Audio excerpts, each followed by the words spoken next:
না না ঠিক আছে, কিন্তু ওই যেটা ইয়ে হয় সেই আবার যদি জোরে বৃষ্টি চলে আসে, হ্যাঁ ভিজে ভিজে চপ খাবি। আরে বাবা ওই হেমন্তদের দোকানে জিলাপি করতেছি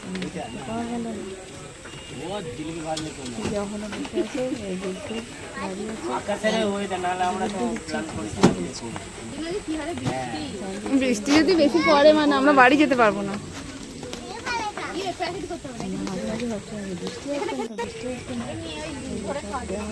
গরম গরম চপ সবাই একটা করে খাওয়া হলো। পাতা গরম না লাগবে সেই জন্য পাতা এরকম বাহাতে এরকম ধরতে হয়। হ্যাঁ কিরম খেতে?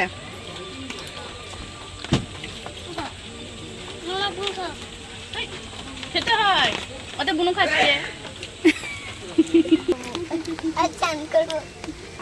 সত্যিই চা ছাতা আনলে ভালো হতো। ভাবলাম যে আর আসবে না। ভয় করছে যে বৃষ্টি আসবে গুড্ডু এটা নিজে এটা একটু খেতে হয়। বৃষ্টি আসবে হ্যাঁ এটা টমেটো বানিয়েছে।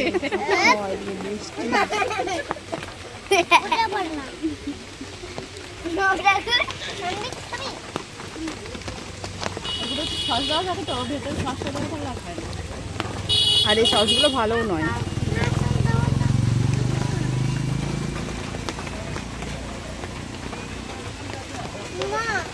মেলায় যাওয়া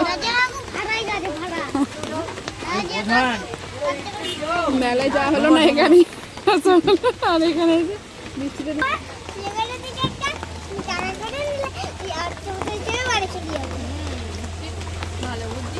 মেলায় গেলে এরকম ভিজতে ভিজতে বাড়ি।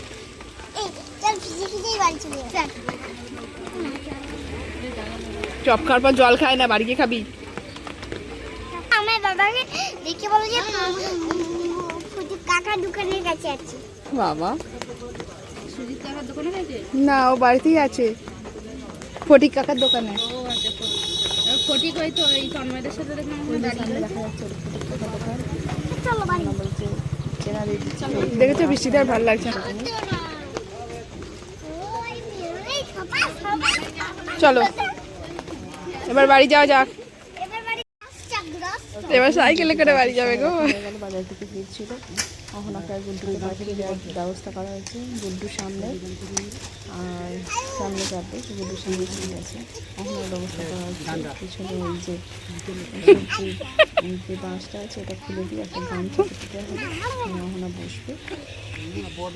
কি মজা ওদের। এ তাহলে সন্ধ্যাবেলা বুনুর কাছে পড়তে আসবি তো? বুনু আর তুই তো বুনু আছে তো আমাদের বাড়িতে। কালকে কালকে তুই সন্ধ্যাবেলা আসবি।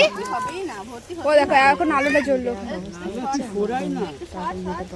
একটু তুই সন্ধ্যাবেলা আসবি আর বুনু সকালবেলা যাবে। হ্যাঁ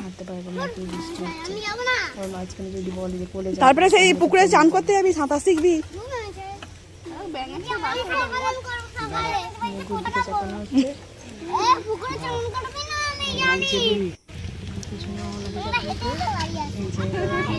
তারপরে আমরা শুরু করলাম আজকের মতো। টাটা।